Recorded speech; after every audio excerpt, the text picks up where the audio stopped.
সে অনেককাল আগের কথা। তখন আমি বেশ ছোটই ছিলাম। আমাদের গ্রাম ছিল ২-৪টা পরিবার নিয়ে। আমাদের গ্রামের পুরোটাই ছিল ফাঁকা।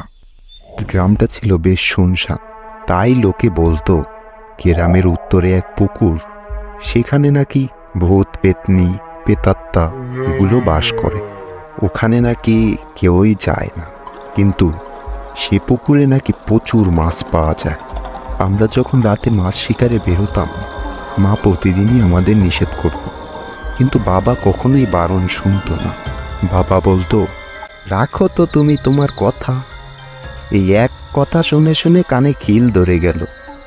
ভূত পেত বলে কিছু হয় না কি শুনি? যত সব আজগুবে কথা। আজ পর্যন্ত ছোটবেলা থেকে মাছ ধরে খাচ্ছি, কিছুই তো হলো না। তুমি যত সব বাড়ি বসে আজগুবে কথা বল, বাদ দাও তো এগুলো।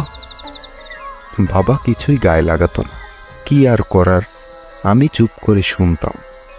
মা এগুলোকে প্রচুর ভয় পেত, আর কখনো বাবাকে একা ছাড়তো না। সব সময় বাবার সাথে আমাকে পাঠিয়ে দিত।